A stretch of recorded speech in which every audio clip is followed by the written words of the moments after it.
Mr. Kennedy.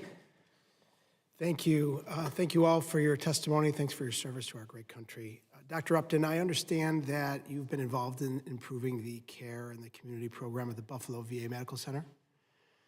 Are you fully read into the OIG report and what was found in that report and what's been recommended for the Buffalo VA Medical Center in the fall? Thank you, Congressman. As a healthcare provider myself, as was mentioned earlier, as well as someone that works nationally, we need to make sure when veterans are referred for care that it happens timely and in a high-quality way. And certainly that was the challenge, the significant concern we heard in Buffalo. And I will say when that concern came to us, our Undersecretary for Health very swiftly pulled a team of experts together from various disciplines to go to Buffalo directly, as you know, sir, and really look at all aspects of the issue there, from process to education to staffing to ensuring the right reviews are occurring of leadership as well. And So you are familiar? I'm very familiar, yes. Excellent. Well, thank you. And the Undersecretary came up at my invitation, and we had a very productive meeting with the leadership of the staff at that hospital. And one of the issues that came up was a lack of staffing.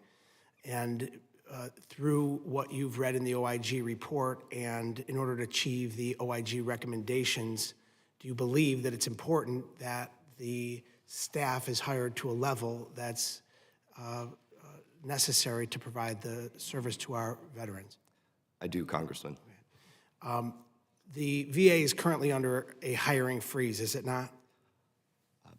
We are complying with the orders from the administration, but we have received a number of exceptions for important critical roles within the healthcare delivery system. So what is the VA doing to get more hires at the Buffalo VA specifically to help the veterans get the care that they need? I know that the current leadership at the Buffalo VA, as well as the VISN, are taking that very seriously, and I'd be happy to follow up with you directly, Congressman, on the specific hiring in various key areas there. Well, it's important that the hiring is up to a level that the hospital and the system functions. When the fork in the road email went out, there was a Department of VA memo that stated that there were approximately 1,900 plus jobs that were rescinded and 716 job postings that were removed from USA Jobs. Those are positions that are effectively providing service to our veterans, are they not?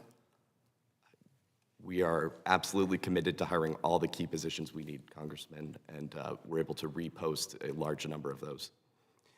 I understand what you're saying, but I'd like to know precisely how Buffalo VA is indicative of what's happening around the country. If there is a hiring freeze in place, and what we're hearing, not only in my district but across the country, is that there are individuals that are being put on performance improvement plans. There are people that are on probation that are being cut without explanation. And are those positions being hired? Because it sounds to me and others that we're hearing from, again, my constituents, that we're blowing a hole in the staffing levels at not only the Buffalo VA and the Buffalo network, VA network, but across the country. Can you speak to that? I will say that we are absolutely committed to hiring key staff, and I agree with you, Congressman. It is so important that we bring the staff in to serve veterans, and the specifics of Buffalo and the network, I'd be happy to follow up with you with, but I certainly understand your concern. How can we be confident that the VA network across the country is being staffed appropriately when, in fact, there have been jobs that have been rescinded, offers that have been rescinded, and postings that have been removed, and thousands of jobs and postings, and there are reports of individuals, again, being put on performance improvement plans that ultimately we know is the first step toward termination, and individuals that are currently in a probationary hiring period that are being terminated without cause.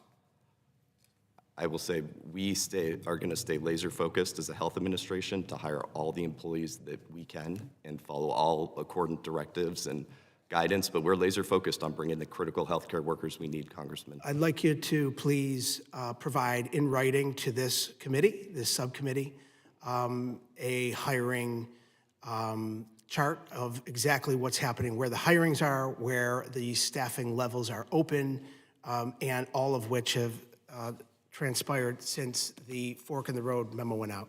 I yield back. Thank you. Mr. Moreland.